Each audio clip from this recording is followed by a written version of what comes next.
हमारी राधे राधे जय श्रीमन नारायण। आप सभी लोग कैसे हैं? तो देखिए, माता ने हमारी लाडो और लाला ने दोनों ने रेड कलर के वस्त्र धारण किए हैं और इधर हमने अपनी माता रानी विराजमान की हैं। तो जय माता दी सभी भक्तों को दूसरा अध्याय लेकर हम आपके पास आ गए हैं। राधे मेरी स्वामी को चैनल को सब्सक्राइब करना और वीडियो को लाइक करना बिल्कुल भी ना भूलें और बहुत सारा प्यार करें और कमेंट बॉक्स में जय माता दी तो ज़रूर लिख सकते हैं, तो आप सभी भक्त ज़रूर लिखिएगा। तो दूसरा अध्याय मैं आपके सामने लेकर आई हूँ। महिषी मेघा बोले, प्राचीन काल में देवताओं और असुरों में पूरे 100 वर्षों तक घोर युद्ध हुआ था। उनमें असुरों का स्वामी महिषासुर थे और देवराज इन देवताओं के नायक थे। इस युद्ध में देवताओं की सेना परास्त हो गई थी और इस प्रकार संपूर्ण देवताओं को जीत महिषासुर इंद्र बन बैठा था। युद्ध के पश्चात हारे हुए देवता प्रजापति श्री ब्रह्मा को साथ लेकर उस स्थान पर पहुंचे जहां पर भगवान शंकर विराजमान थे। देवताओं ने अपनी हार का सारा वृतांत भगवान श्री विष्णु शंकर जी से कह सुनाया। वह कहने लगे, हे प्रभु, महिषासुर सूर्य, इंद्र, अग्नि, वायु, चंद्रमा, यम, वरुण तथा अन्य देवताओं के सब अधिकार छीनकर सबका अधिष्ठा स्वयं बन बैठा है। उसने समस्त देवताओं को स्वर्ग से निकाल दिया है।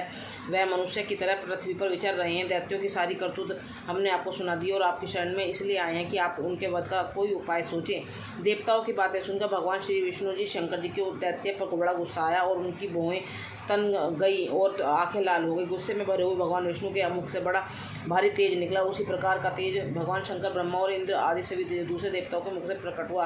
फिर वह सारा तेज एक में मिल गया और तेज का पुंज वह ऐसे दिखता था जैसे कि ज्वालामयी मान पर्वत हो। देवताओं ने देखा कि उस पर्वत की ज्वाला चारों ओर फैली हुई थी और देवताओं के शरीर से प्रकट हुए तेज की किसी अन्य तेज से तुलना नहीं हो सकती थी। एक स्थान पर इकट्ठा होने पर वह तेज एक देवी के रूप में परिवर्तित हो गया और अपने एक प्रकाश से तीनों लोकों में व्याप्त जान पड़ा। वह भगवान शंकर का तेज था। उससे देवी का मुख प्रकट हुआ। यमराज के तेज से उसके शीर के बाल बने। भगवान श्री विष्णु के तेज से उसकी भुजाएं बनी। चंद्रमा के तेज से दोनों स्तनों, इंद्र के तेज से जंघा और पिंडली और पृथ्वी के तेज से नितंब भाग बना। ब्रह्मा के तेज से दोनों चरणों, सूर्य के तेज से उनकी उंगलियां पैदा हुई और वसु के तेज से हाथों की उंगलियां एवं कुबेर के तेज से नासिका बनी। प्रजापति के तेज से उसके दांत और अग्नि के तेज से उसके नेत्र बने। संध्या के तेज से उसकी भौहें और वायु के तेज से उसके कान प्रकट हुए थे। इस प्रकार उस देवी का प्रादुर्भाव हुआ था। महिषासुर से पराजित देवता उस देवी को देखकर अत्यंत प्रसन्न हुए। भगवान शंकर ने अपने त्रिशूल में से एक त्रिशूल निकालकर उस देवी को दिया और वरुण और विष्णु भगवान ने अपने चक्र में से एक चक्र निकालकर उस देवी को दिया। वरुण ने अपने चक्र में से एक चक्र निकाल कर देवी को दिया। वरुण ने देवी को शंख भेंट किया। अग्नि ने उसे शक्ति दी। वायु ने उसे धनुष और बाण दिए। सहस्त्र नेत्रों वाले श्री देवराज इंद्र ने उसे अपने वज्र से उत्पन्न करके वज्र दिया और ऐरावत हाथी का एक घंटा उतारकर देवी को भेंट किया।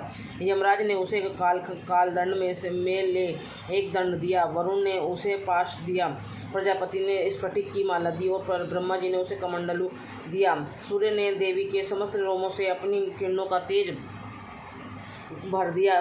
काल ने उसे चमकती हुई ढाल और तलवार दी तथा उज्ज्वल हार और दिव्य वस्त्र उसे भेंट की और उनके साथ ही उसने दिव्य चूड़ामणि दी। 2 कुंडल, कंकर, उज्ज्वल चंद्र, बाहों के लिए बाजूबंद, चरणों के लिए नुपुर, गले के लिए सुंदर हंसली और अंगुलियों के लिए रत्नों की बनी हुई अंगूठियां उसे दी। विष्णुकर्मा ने उसको फरसा दिया और उसके साथ ही कई प्रकार के अस्त्र और अभेद कवच दिए। इसके अतिरिक्त उसने उसे कभी न कुम्हलाने वाले सुंदर कमलों की मालाएं भेंट की। समुद्र से सुंदर कमल का फूल भेंट किया। हिमालय ने सवारी के लिए सिंह और तरह तरह के रत्न देवी को भेंट किया। यक्षराज कुबेर ने मधु से भरा हुआ पात्र और ये शेष नागनों ने बहुमूल्य प्रमाणियों से विभूषित नागहार भेंट किया। इसी तरह उस दूसरे देवताओं ने भी उसे आभूषण और अस्त्र देकर उसका सम्मान किया। इसके पश्चात देवी ने उच्च स्वर से गर्जना की। उसके इस भयंकर नाद से आकाश गूंज उठा। देवी का यह उच्च स्वर से किया हुआ सिंहनाद समा न सका। आकाश उनके सामने छोटा प्रतीत होने लगा। उससे बड़े जोर की प्रतिध्वनि हुई जिससे समस्त विश्व में हलचल मच गई और समुद्र कांप उठे, पृथ्वी डोलने लगी और सबके सब पर्वत हिलने लगे। देवताओं ने उस समय प्रसन्न हो उस सिंह वाहिनी जगतमयी देवी ने कहा, देवी तुम्हारी जय हो।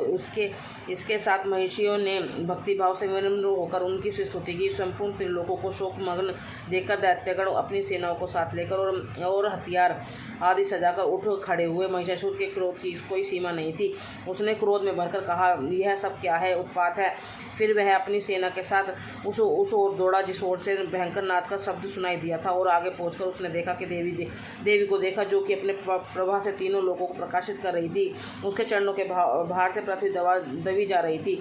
माथे के मुकुट से आकाश के एक रेखा सी बन रही थी। उसके धनुष की टंकोर से लोग शुद्ध हो रहे थे। देवी अपने सहस्त्र भुजाओं को संपूर्ण दिशाओं में फैलाई खड़ी थी। इसके पश्चात उनका दैत्य के साथ युद्ध छिड़ गया और कई प्रकार के अस्त्र से सबकी सब दिशाएं उद्भाषित होने लगी। महिषासुर की सेना का सेनापति चिचुर नामक एक महान असुर था। वह आगे बढ़कर देवी के साथ युद्ध करने लगा और दूसरे दैत्यों की चतुर्गणी सेना साथ लेकर चामर भी पर लड़ने लगा और 60,000 महारथियों को साथ लेकर उदग्र नामक महादैत्य आकर युद्ध करने लगा और महानु नामक असुर 1 करोड़ रथियों को साथ लेकर असिलोमा नामक असुर 5 करोड़ सैनिकों को साथ लेकर युद्ध करने लगा। वाष्कर नामक असुर 60 लाख असुरों को लेकर युद्ध करने लगा।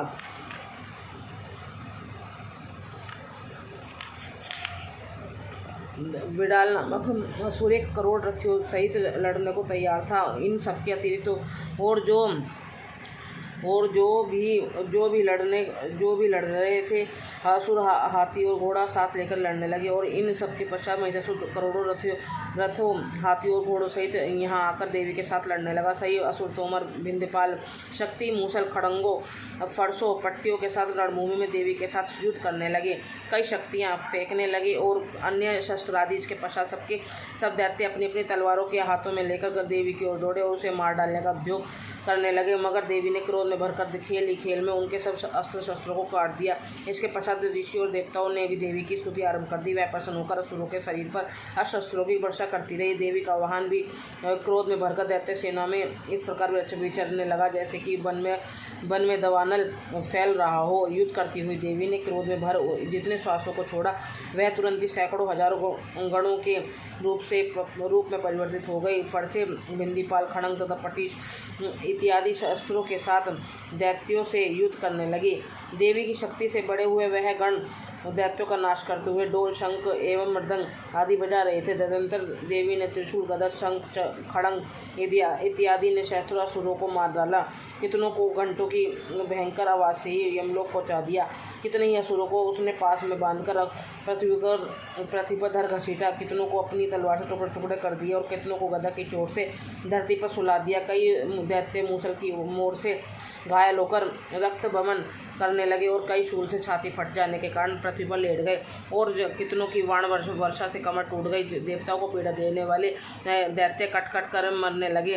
कितनों की बाहें अलग हो गईं, कितनों की गिबराएं कट गईं, कितनों के सर कटकर भूमि पर लुढ़क गए, कितनों के शरीर बीच में से कट गए और कितनों की जंघाएं कट गई और वह पृथ्वी पर गिर पड़े। कितने ही सिरों व पैर के कटने पर भी भूमि पर से उठ भी खड़े न हुए। शस्त्र हाथ से लेकर देवी ने लड़ने लगी और कई दैत्यगण भूमि में बाजों की ध्वनि के साथ नाच रहे थे। कई असुर जिनके सिर कट चुके थे वो बिना सर के धड़ से ही हाथ में शस्त्र लिए हुए लड़ रहे थे। दैत्य यह रहकर ठहरो ठहरो कहते हुए देवी को युद्ध के लिए ललकार रहे थे। जहाँ पर यह घोर संग्राम हुआ था वहाँ की भूमि रथ हाथी घोड़ों और असुरों की लाशों से भर गई थी और असुर सेना के बीच में रक्तपात होने के कारण रुधिर की नदियाँ बह रही थी। और इसी तरह देवी ने असुर की विशाल सेना को क्षण भर में इस तरह से नष्ट कर डाला जैसे तृण काष्ठ के बड़े समूह को अग्नि नष्ट कर डालती है। और देवी का सिंह भी गर्दन के बालों को हिलाता हुआ और बड़ा शब्द करता हुआ असुरों के शरीरों से मानो उनके प्राणों को ढूंढ रहा था। वहाँ देवी के गणों से जब दैत्यों के साथ युद्ध किया तो देवताओं ने प्रसन्न होकर आकाश में उन पर पुष्प वर्षा की। बोलो जय माता दी, जय श्रीमन नारायण, जय श्री राधे। तो आप सभी भक्तों के सामने दुर्गा सप्तशती का ये दूसरा अध्याय है और आप सभी ज़्यादा से ज़्यादा शेयर कीजिए, पुण्य के भागी बने, क्योंकि माता के दिन चले, नवरात्रों के माता के दिन हैं। तो आप सभी भक्त जो भक्त किताब से पढ़ते हैं वो किताब से पढ़िए, नहीं तो आप ऑनलाइन भी पढ़ सकते हैं। राधे मेरी स्वामिनी चैनल पर जाकर देखिए, आपको पहला अध्याय और कल जो होने वाला दूसरा नवरात्रि है उसका अध्याय हम आज ही आप लोगों के पास भेज रहे हैं। तो ज़्यादा से ज़्यादा लाइक करें, शेयर करें और सब्सक्राइब करना चैनल को बिल्कुल भी ना भूलें। और कम से कम नवरात्रों में तो आप जय माता दी कमेंट बॉक्स में लिख ही सकते हैं, जय माता दी, जय श्रीमन नारायण।